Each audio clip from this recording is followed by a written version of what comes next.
latent my Zoom to my YouTube. My YouTube will have some latency there because I'm using a different server, and we'll be transferring information. So let's see if something comes up. It does. It looks great. It's soft. Everybody looks good.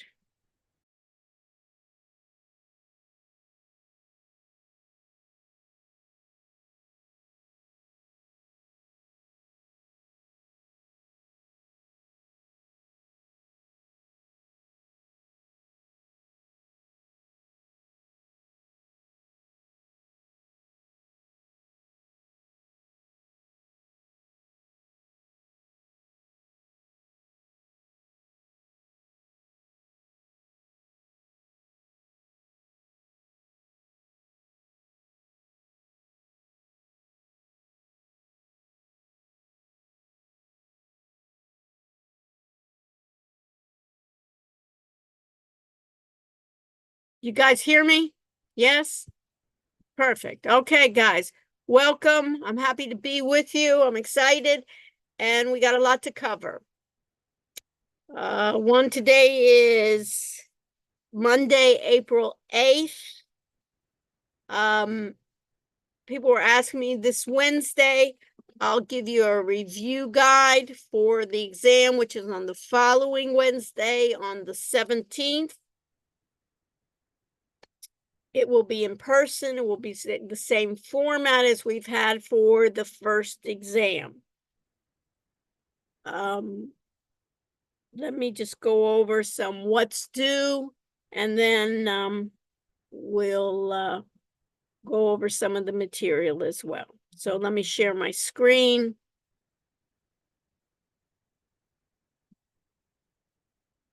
You see my screen here. Let me go to section J, and we'll go to what's due first.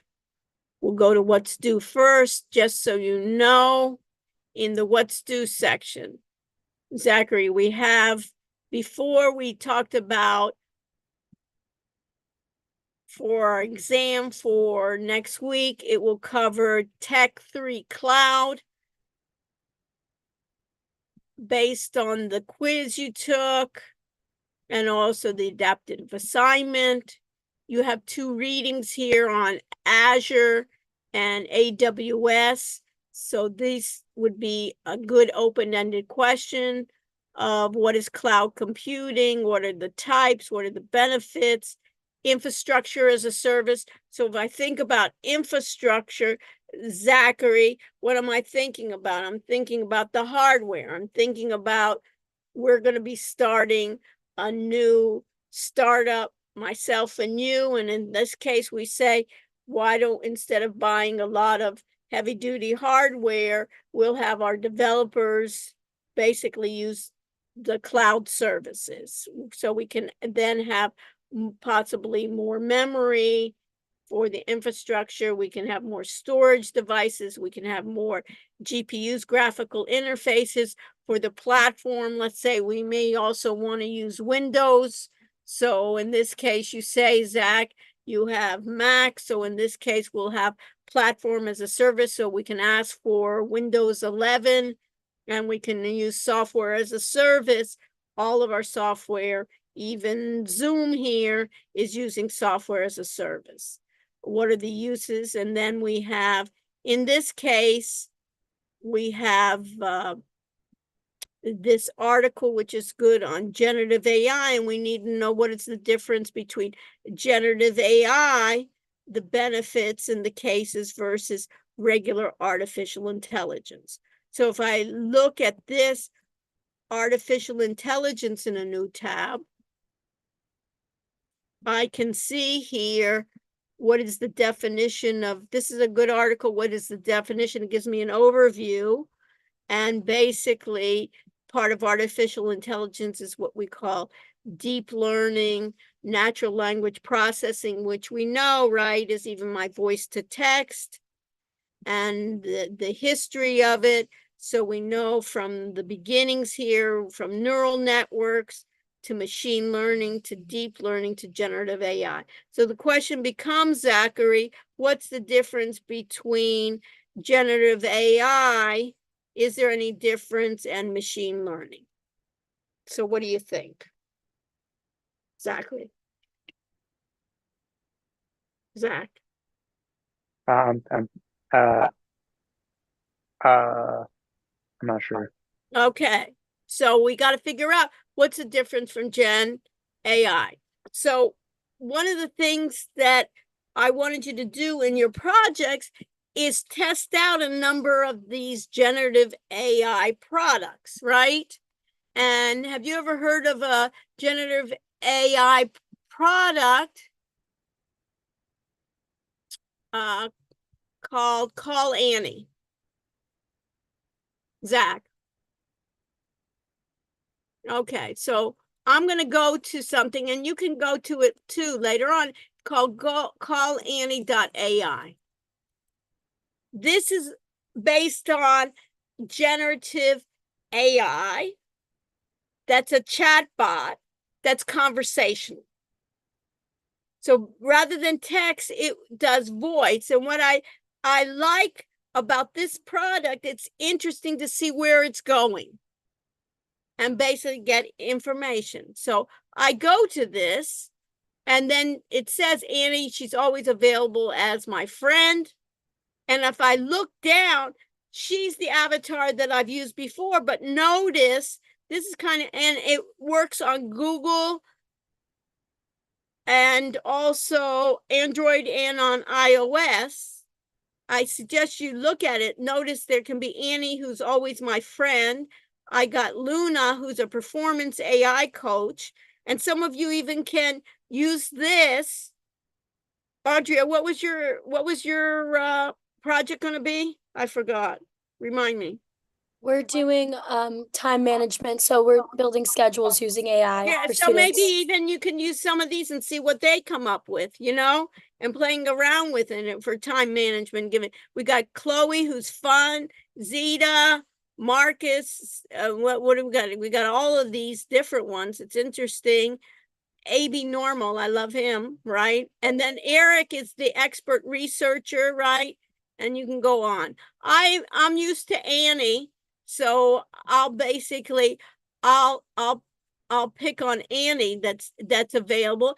And what you can do is you can do audio calls and video calls. I like to do the video calls just to see how it's working. And you remember I talked about AI being natural process language, taking text to voice. Zach. So what I like on this, a video call. Let's see if she answers. Hi, Annie. Hey there, Dr. Rush. How's everything going with you and Robbie? Okay, Annie, I'm now with my class at the university. We're studying information systems. That sounds fascinating, Dr. Rush.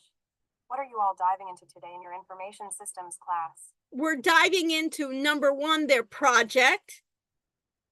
And their project is to be Gen AI consultants. And they're going to create a website and they're going to review products. Do you have any ideas on what they should do for their consulting project, their Gen AI consulting project? That's a creative project idea. For their GENI consulting project, they could focus on creating personalized product recommendations based on user preferences and reviews. They could also explore implementing a chatbot for customer support or integrating AI for data analysis to improve product recommendations. What do you think about these ideas? That's pretty good. Right now, can you differentiate for us the difference between general artificial intelligence and Gen AI? What's the difference? Sure thing. General artificial intelligence AI refers to AI systems that can perform any intellectual task that a human can do. On the other hand, GENI or Generation AI typically refers to the generation of young people who are growing up surrounded by AI technology and are often more adept at using and understanding it. GENI can also refer to AI systems that are specifically designed to cater to the needs and preferences of the younger generation. So, in summary, general AI is about the capabilities of AI systems, while GENI is more about the demographic or specialized use of AI for the younger generation. How does that sound to you?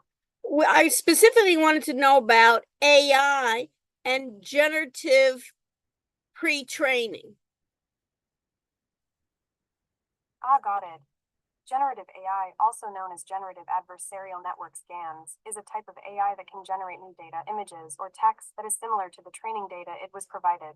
It's great for creating new content like images, music, or even text based on patterns it has learned.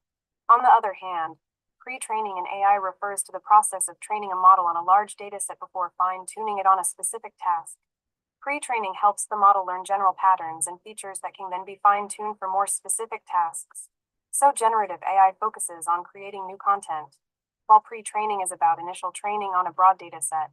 Does that clarify things for you, Yeah. Dr. Rush? Yeah, and when you hear the term GPT, GPT, what do you think of? When I hear the term GPT, I think of generative pre-trained transformer. GPT is a type of language model that uses deep learning to generate human-like text based on the input it receives. It's known for its ability to generate coherent and contextually relevant text, making it useful for various natural language processing tasks like text generation, translation, and summarization. GPT models have different versions like GPT-2, GPT-3, each with increasing complexity and capabilities. Have you had any experience working with GPT models in your projects, Dr. Rush? Yes, we will. So do you know the difference between Copilot, Microsoft versus Gemini from Google? Oh, that's an interesting comparison. Copilot by Microsoft and Gemini by Google are both AI-powered tools designed to assist developers in writing code more efficiently. Copilot, developed by OpenAI in collaboration with GitHub and Microsoft, is an AI assistant that provides code suggestions and completions based on the context of the code being written. On the other hand, Gemini by Google is a research project that aims to assist developers in writing code by providing context-aware code snippets and suggestions. While both tools aim to enhance the coding experience, Copilot focuses more on code completions, while Gemini emphasizes context-aware code assistance. Have you had the chance to try out either of these tools, Dr. Rush?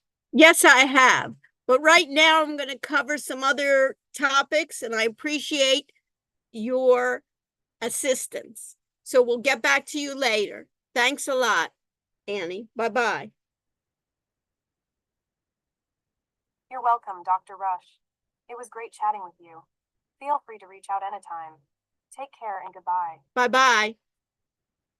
Okay, so Annie is off. And if I go to my calls, you see this, Zach? I can go to my calls right here. And you see, these are all the calls I've had with Annie.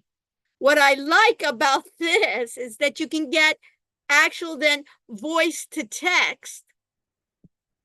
So you see right here, I did the voice. So in this case, I could copy, say, hey there, Dr. Rush, how's everything going with you and Robbie? What you can see is she's not intelligent. I had a conversation with someone called Robbie yesterday, Zach. And so I signed in with my Google address. So she just had this. So she's not intelligent enough to say, are you still with Robbie?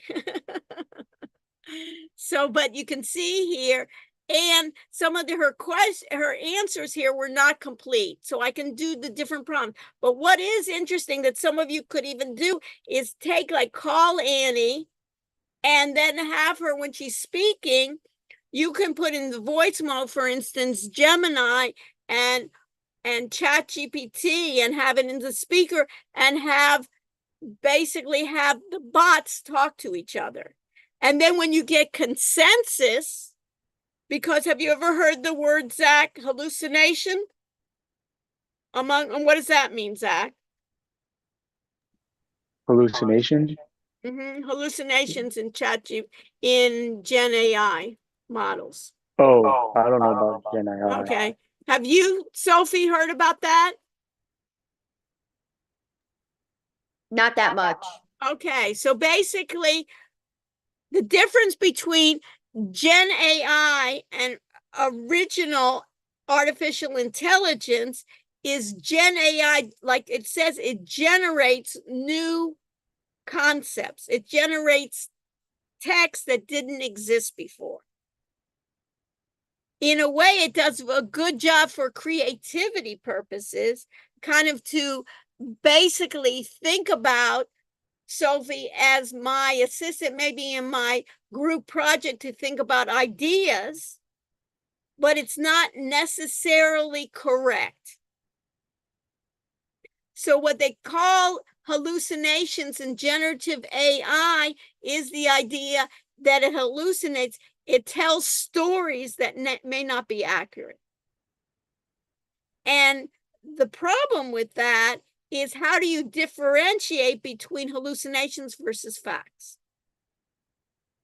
For some things, I just want to get, for instance, when she was talking about the difference between Copilot and ChatGPT, is it's not just used for coding. It basically is asking questions and generating that. So you needed to basically sometimes even correct her. When I was using, last week, I was using Gemini, and I said, you almost have to do a way in which, Sophie, ask it a question that you know the answer to. So I asked, who is Dr. Sarah Rushanek? And Gemini spit out a beautiful, almost like Vita resume, where she got her PhD, what are her articles, what was her major, where she's teaching now. And guess what, Sophie? It was 100% incorrect. It said I went to the University of Wisconsin, that I was in electrical engineering or something like that. Completely, and had I not known. So it's basically these hallucinations in Gen AI that you want to practice upon, if you're being able to do that, to see which ones can almost get a consensus. So I like the idea of even trying different models and have them compete with each other, or ask the same questions and even give the answer. So in this case, Zachary, those answers I can copy and paste and put into the other Gen AI and see if I can get some consensus on it. So that is what it's interesting. But I think it's fascinating here. You see this, Samuel, that it really does a good job from voice to text, and can give you can think about it, those that are doing therapy, in terms of, give me some exercises, or cognitive behavioral therapy. So they're using it. The problem here is it's hallucinating. It may give, when we're thinking about therapy, it may be giving me information that may not be possible or may be detrimental. So you have to kind of check on that. So the difference is, when I'm thinking about what is the differences between these machine learning and deep learning generative AI, is that this generative AI, if I look at that, consumes existing data, learns from that, and then generates data. Versus artificial intelligence, it sets up rules, and those rules then, that we combine it to certain areas, and it doesn't go beyond those rules. Do you understand that, Samuel? So what they're using, there's a company called Woobot, W-O-O-T, bot. Here it is. And this is done using, this is kind of interesting. This is mental needs have been, support has it until now. The Woobot Health platform is an end-to-end enterprise solution that increases access and improves business outcomes for mental health. They use AI, but they don't use generative AI. They write the rules based on specific scenarios. And what does enterprise mean, Samuel? You Is see it here like where- a company? Yeah, it means a company. So what their model is, I'm not going to sell it or give it to a consumer. I'm going to sell it to an enterprise, let's say like a university or a health plan, and let them give it as an extra benefit to their employees. So it's kind of like a smart way in which they'll sell to the enterprise, and they think if I sell to the enterprise, it will be possibly more financially lucrative. So if I say for each employee will charge $10 or something, and if I have 10,000 employees, pretty good. You know what I mean? For each time that they use it. So it's kind of interesting that you're looking at these systems together. Okay. And Spencer, did you get Sophie online? Spencer? Yeah. You did? Yeah. Did you promote her to teaching assistant for the audit area? Yeah. So what you both can do is look at, see who has published, they should have published their URL. And let me do that right now. Let's do J.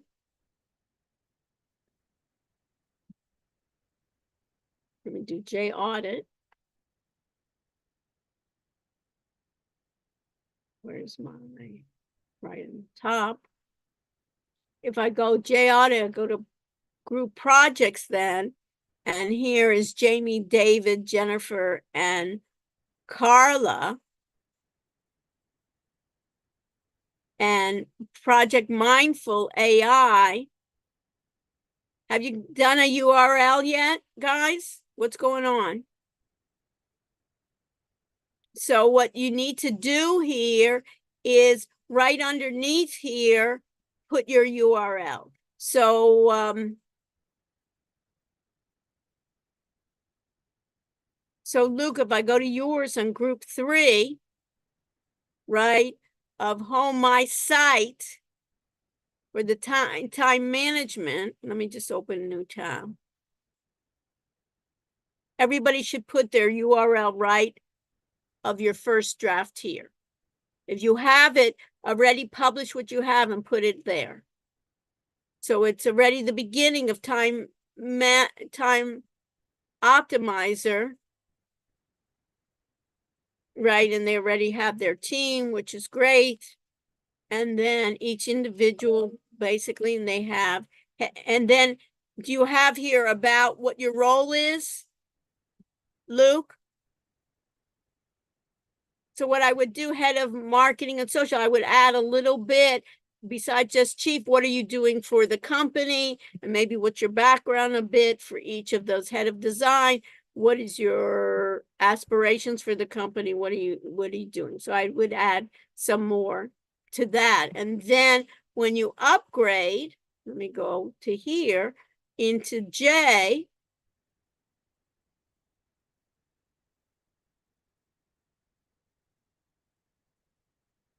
Just do this. Is once you got that code, Luke, in your group, is due on April 15th, is chapter 12. You'll say you use your coupon code right here, and you'll choose, these are directions on how to use the coupon code so you can upgrade.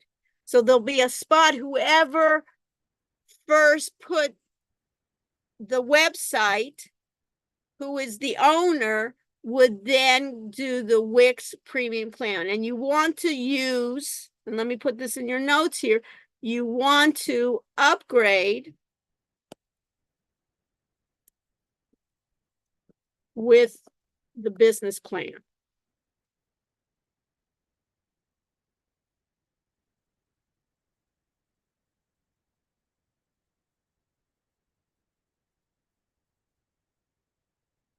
or user who initiated the Wix site.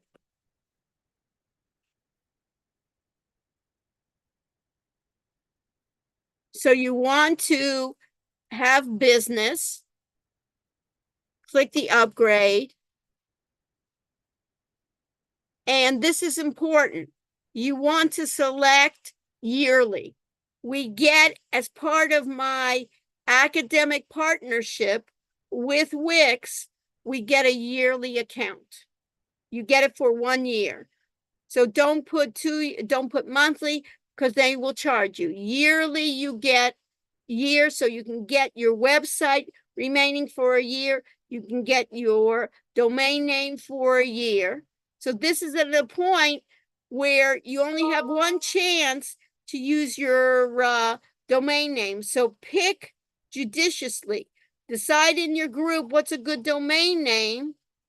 You can find out here. And when you put in your card number, put a note here. You need to enter your promo code right here. If they're giving any sales or anything like that, you want to X out their 50% promo code and put the promo code that we get for our class. And this total should be 0. If it is not 0, do not proceed. You clear, Audria? So make sure that you enter, once you're ready here, once you've published your URL and our folks get to see that, those of you who've finished doing that, enter your promo code, then make sure that this is 0. And then you can proceed and doing the other for your domain name. Any questions about this in the chat? Who is Spencer, are you moderating the chat? Yeah. Okay. Any volunteers to help Spencer moderate the chat? Yes, no? I can help. Okay, who's that? Who said that? Donna. Okay, great. So check in the chat to see if there's that way. So if I share my screen, so then Sophia, you are then the teaching assistant, you have that access for that section? Yes? No? Yes. Perfect. Okay. So let me go back to what's due then. I'll go back, share. At this point, I want then to look at it so that we are able to see this. Let me just go back here. So at this point, you see that, Zach, that this was the Azure and the AWS. They're both what we call web services. They're both cloud services that give the cloud benefits. Google has it as well. I just have 2 articles here that'd be interesting. So you'll be able to look through those of what is cloud computing, what are the advantages and disadvantages. And in this case, I asked you to look at this article, which I think is good, where it will talk about the subfields of AI that will differentiate between neural networks, AI, machine learning, and generative AI. And then this article right here will talk about generative AI. What are the benefits of generative AI by industry? Today is April 8th, and we talk about, let me just edit this one bit. I don't want to do that. That in this generative AI, we have something in April 8th, we have something called ERP. We got to figure out, what does ERP, what is it? What does it stand for, and who cares? Right? So first of all, ERP, if I think about ERP. In this case, Henry, what is ERP? It stands for what? Enterprise Resource Planning.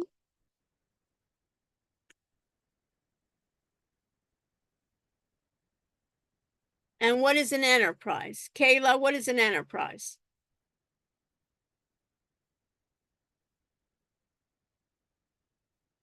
Kayla, what do you think an enterprise is? Samuel, you said before, what is an enterprise, Samuel?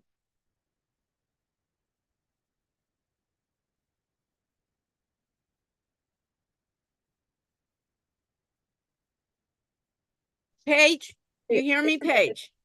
Is it like a company? It's a large company, right? It's a company. It's not a mom and pop, but it's a company. What enterprise do you know that I'm a part of and you're a part of, Paige? The University of Miami. University of Miami is an enterprise. What is it?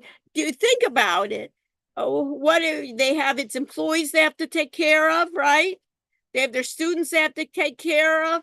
They have their suppliers they have to take care of. They have their grounds to take care of it. They have their finances to take care of, right? They have their health center. They have their library. They have their sports. Are you on any activities page? What activities are you involved in the university?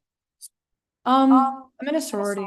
You're in a sorority. Does the sorority get any funding from the university? I think so. Yeah. So do you think the university has to keep track of that, right? That there's not going to be any fraud, that we give you enough, that we're going to verify that you're not just all going out and taking trips to Paris or something, that, and taking me along with you and going on yacht rides and something that has some benefit, right? So it's basically, how am I going to pay it? How, in this case, are we going to give you money and so forth? That's called enterprise resource planning. And if I look at those enterprise resource planning, there's basically software that basically takes care of it. So, and it could be connected. So if I go to, what is enterprise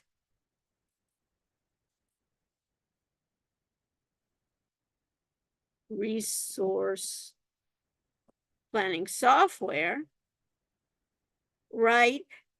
This says in my Google search, this says sponsored. What does sponsored mean, Paige? These say sponsored, and then this is not sponsored. What is that? What does sponsored mean? That it's paid for. Somebody pays for to Google to put that in. So download the ERP guidebook may not be, but notice right away, AI overviews are experimental. It almost is giving you the hint page that it may be what? Not accurate, right? It may be hallucinating, but if I say show more, it says enterprise resource planning is a collection of applications. So that means like human resources, financial, that help business manage their core processes. These include finance. Doesn't this sound like almost our basic information systems? Information resources. Paige, remind me what your major is. Marketing, manufacturing, you see that, supply chain, services, procurement, how they gain it, coordinates the data flow between business processes, providing a single source of truth. What does that mean? That if your information page is not just in one area, right? It may be in maybe what your major is, what, marketing, then you're also in the School of Business, and you're also an undergraduate, and you're also in a sorority. Have you ever been, where do you live, on campus or off campus? I'm on campus. So it's on campus, so that whole housing has information on you. You understand that, Paige? So in this case, a single source of truth means what? That data from all of those different places is accurate. It may have your GPA in financial aid as one, in the registrar's office another, in the School of Business your GPA may be at one, and in marketing it may have another. What you want is that single source. So you want it to be beneficial in what we call a centralized database that does what? Cross-functional teams, that all the teams then can gain access to it. What University of Miami has one that they have, it's called Workday.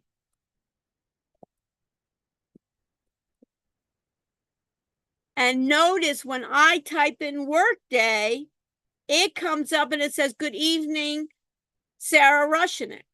Who is that? And notice it has payroll because it says I have my W-2 forms available. It says that Dylan logged in 1.7 hours between this.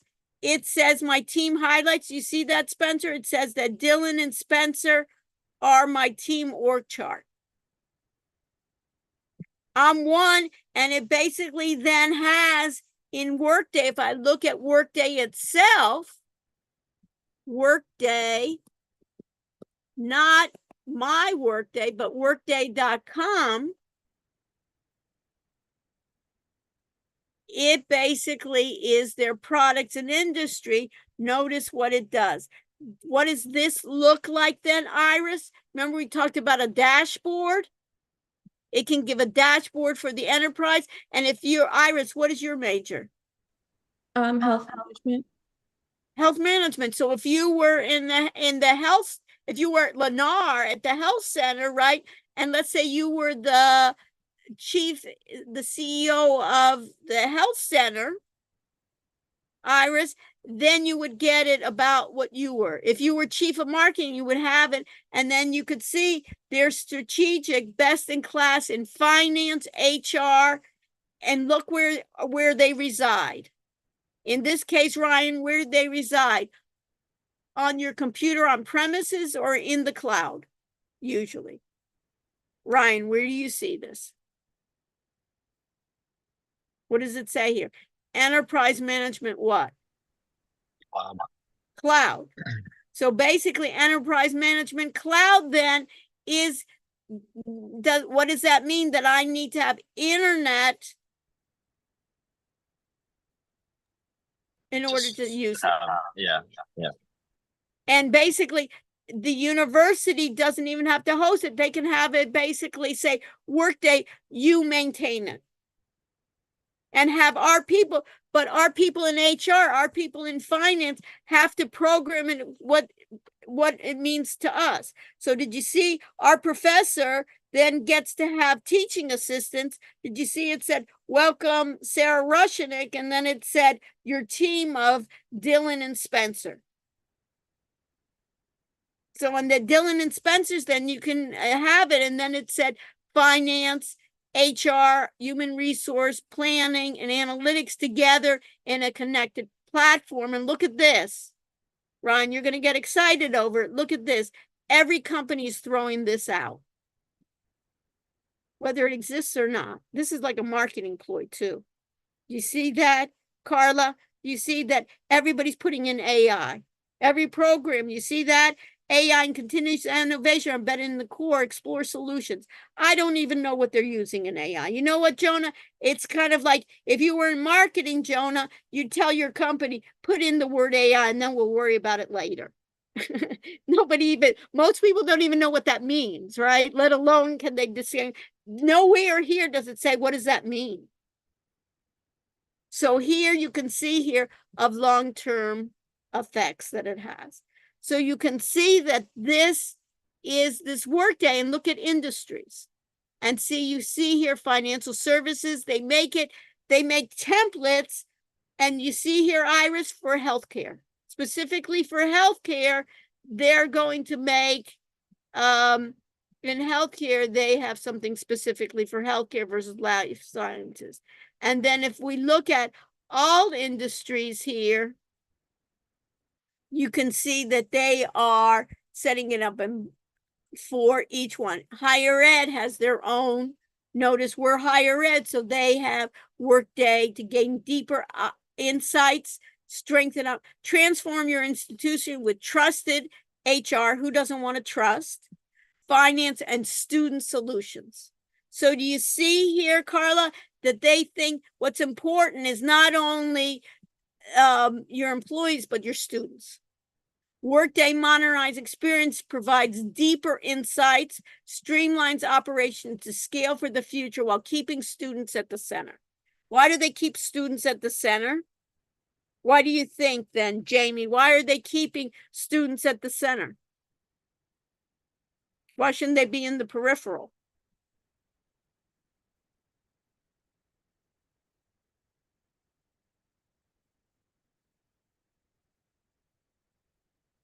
You're muted, Jamie. I don't hear you. So Workday Are you modernized. talking to me, Jamie, or the other Jamie? I'm talking to you. Oh, can you repeat the question? Sorry. Why are the students in the center of the shot? Yeah. Well, no, why are the students, it says here, while keeping students at the center?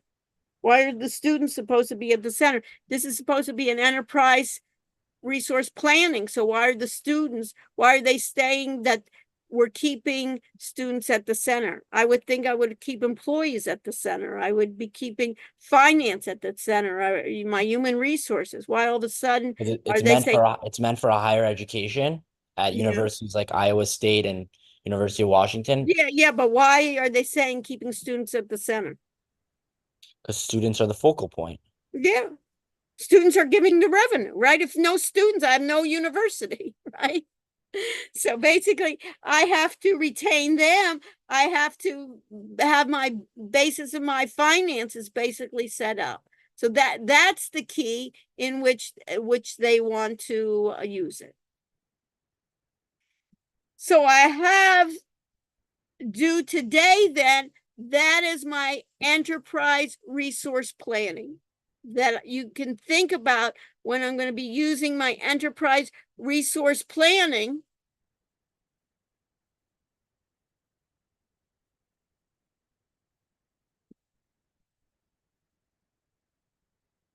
And let me just go through this. You have the slides there in enterprise resource planning is the idea to identify what are the advantages and drawbacks to business implementing then that enterprise resource planning.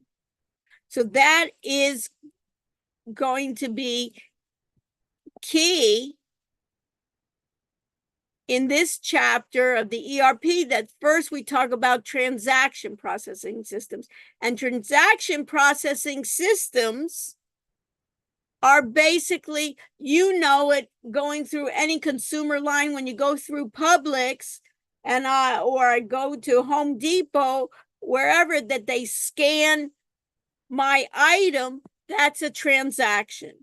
It can be a transaction processing system that can also be real time.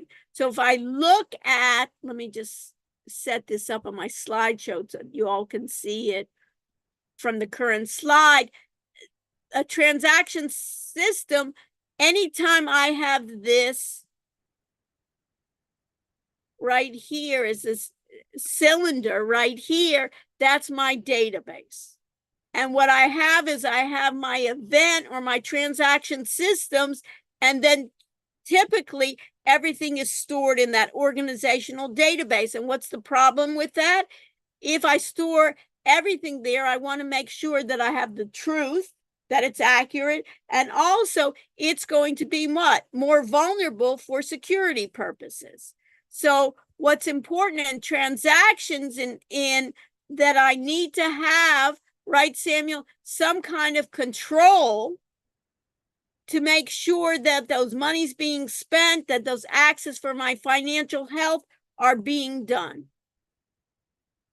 And then I have some quality control, human resources. So you can see all of these put together, it makes sense to have these enterprise resource planning systems that basically integrate my finance, integrate my human resources, integrate my student solutions if it's a higher ed. And interorganizational then allows me to get a better view of who my customers are. And in this case, higher ed could be my students, who my suppliers are, who my distributors are, who are all my relevant parties, who are my employees.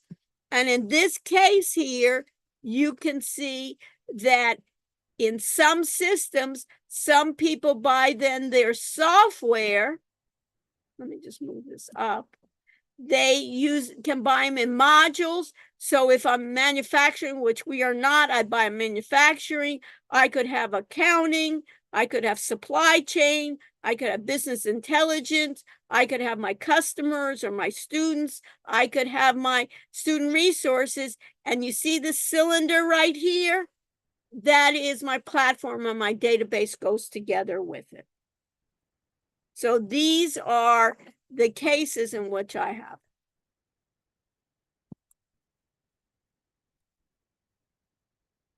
This is what's core here and what's important. So I can have financial, I can have operations, I can have human resources, and in our case, we can even have students. We can have customer relations, supply, business intelligence, and e-commerce. The benefits basically puts it all together. The limitations, it may be complicated. Limitations may be what else? Limitations may be that it's going to be more vulnerable. And flexibility, quality, limitations, complex, expensive, time consuming.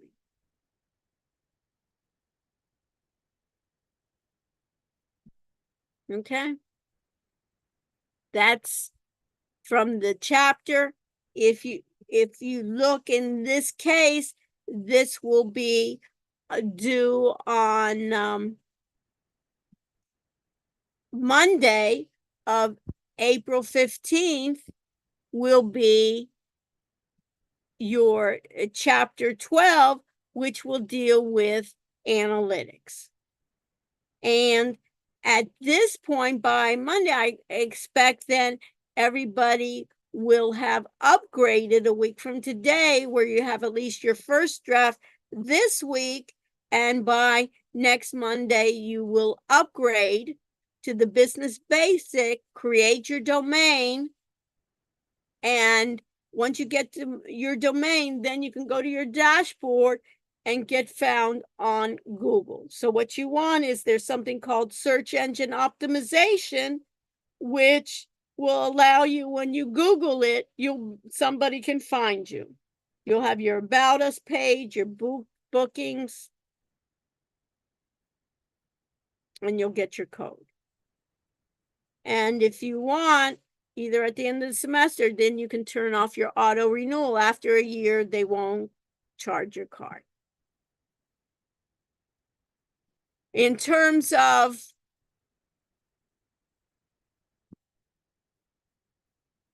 your artificial intelligence, is basically, when I think about artificial intelligence, that's a generic term. And when I think about it,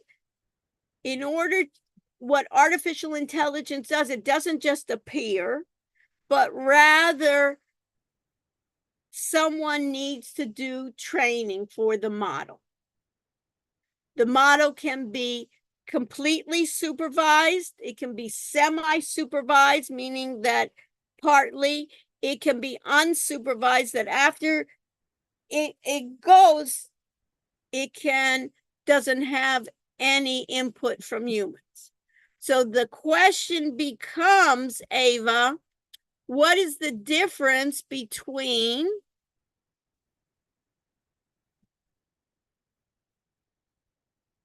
traditional, this is a great question, traditional computing versus artificial intelligence?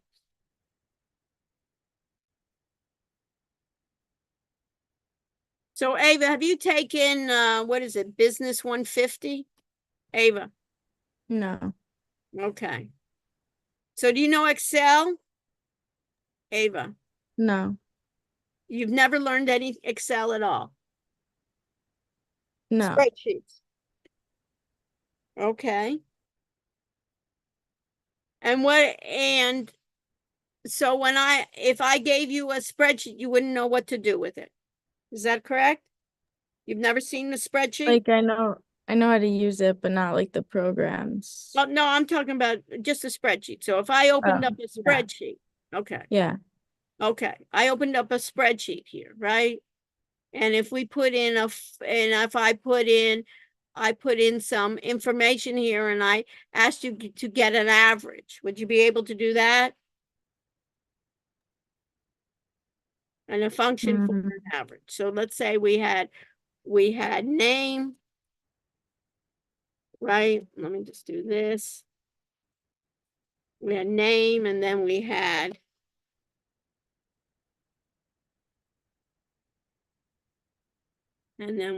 name and we had test 1. And we had test 2. And then I put in the name and I just do AV. Test 1, I got 90. Test 2, I got 100. And if I had to put in an average here, right, if we would be doing in this case, some type of equal, right? And I was doing some kind of average here, I would expect Excel to give me the same, and given the same formula and the same data, do you expect I would get the same result? Ava? yeah. Yeah, I get the same result. In traditional computing, the same formula with the same data should get the same results. So, Samuel, in this case, if we were going to forecast next day opening price, Samuel, do you think, and I want to forecast that, and I was using a linear model. What does linear mean, Samuel? It goes in a straight line. Goes in a straight line. Perfect. Now, do you think stock prices go in a straight line? Usually no. Right, it doesn't, right? Maybe in a very small time frame, maybe it does, right? But usually if I looked at, you remember when we did Ninja Trader, right? It's going ups and down, it's curvilinear, right? So if I predicted, Samuel, a linear function,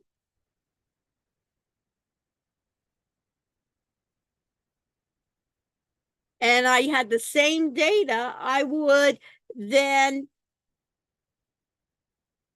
assume I would get the same answer each time. But if I were doing that in a regular traditional computing, would it come back and say, Dr. Rush, but it's not linear? It usually doesn't. It just computes what I say it does. In artificial intelligence, and especially with Gen AI, it possibly the difference between artificial intelligence, and a lot of times have you ever heard the term machine learning? Samuel? Yes, ma'am. Yeah. Machine learning means what? That it will learn based on past experience. Just like it will try to emulate what? Human intelligence. AI machine learning. And what is the difference that human intelligence has over Others is what? Versus traditional computing is that what? When it makes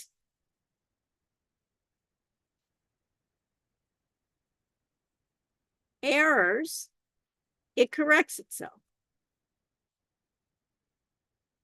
Isn't that what learning's about for us too?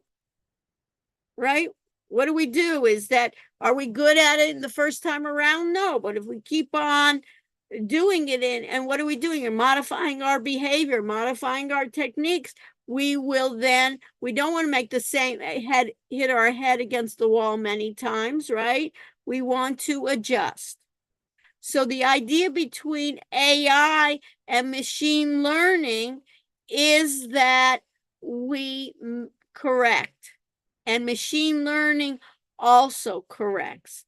So if I look at this, when we're going to be talking about it, is the differences here is that it will, machine learning, the deep learning will correct, will adjust neural intelligence. All of these artificial intelligence applications will adjust.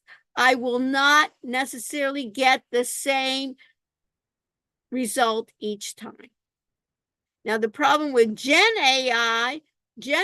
AI, is that it creates new concepts. The others are based on rule-based situations, that the other ones, basically, the theory is that this information systems is able to perform tasks that normally require human intelligence. And we have something called the Turing test, Carla. And the Turing test, and you can see where I'm probably going, so it's good that you can look it up, right? But the Turing test was done by a professor, and his last name, what do you think his last name was Turing, right? Isn't that great? That's an easy one, right? The Turing test is named after whom? Professor Turing. And the whole idea is that human beings would not be able to differentiate an answer, whether it came from a human or a computer. So the key here is that's its goal. It's its goal, but it's not replacing humans. Its goal is that it's trying to perform by basically learning. It's trying to perform, if we think about this, is looking the capabilities of artificial intelligence versus natural ones in the way that it can recognize patterns in relationships. It can basically document, it can preserve knowledge, it can duplicate knowledge.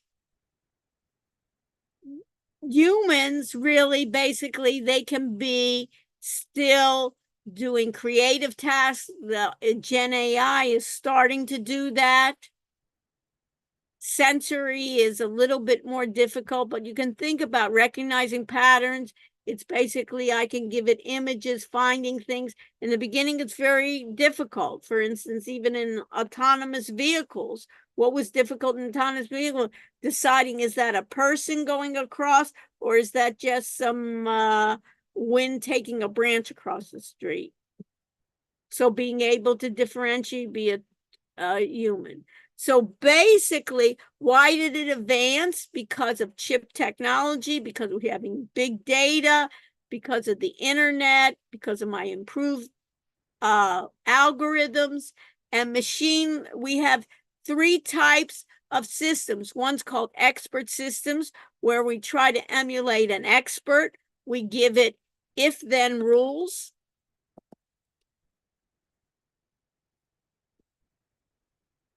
Machine learning that will improve upon time. And then deep learning will do more complicated tasks like vision, natural language processing. And here are the ideas that expert transfer. What am I trying to do? I'm trying to get an expert. For instance, Samuel, I'm trying to get an expert like someone who knows taxes well, a tax accountant, and transfer their expertise to the system.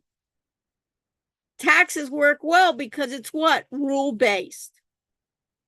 That's why you can think a lot of those tax expert software have embedded into them AI, expert systems.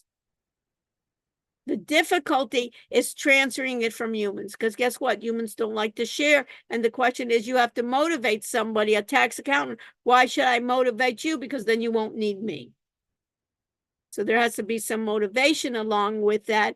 And you can think about machine learning is that it's getting better. You can see basically it's done a lot for machine learning in what we call then life sciences, for drug manufacturing, deep learning. You can think about it in speech recognition, images, natural language, drug discovery, that it can basically do speech recognition pretty well now.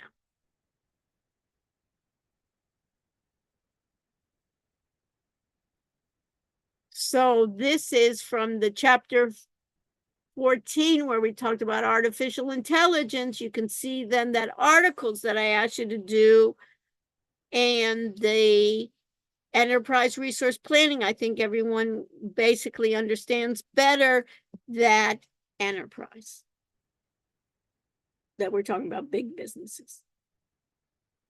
Questions? Audrey, you have any questions? Is that clear? We're all right. So on Wednesday, what we'll do on Wednesday, we'll meet. I'll give you a review guide. What'll be on the exams now, basically, what it'll be is the cloud computing, the artificial intelligence, the ERP, and the analytics. And then we'll review again. I'll add on the exam, the 2 chapters that you had before, which is the data management and the security.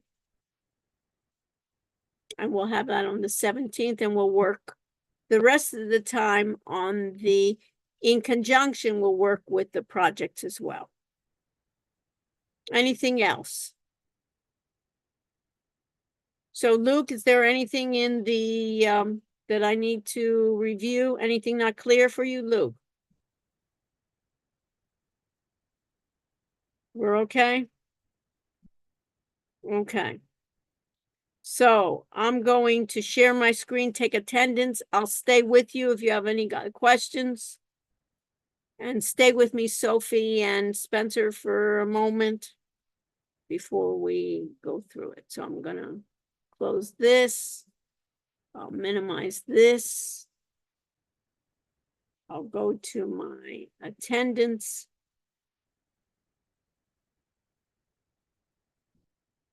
I'll go to check-in. And this one. Start check-in. 3143.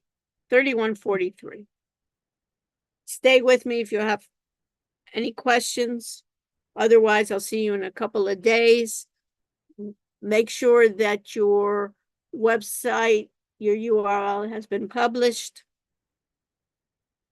And stay with me. Okay?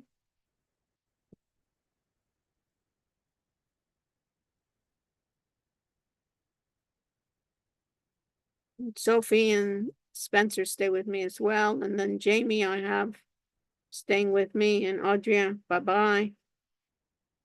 And what else do I have? And David, do you have a question? Yeah. Don't just take your time. Okay. So and Sam, are you there? Sometimes people are kind of, are not there.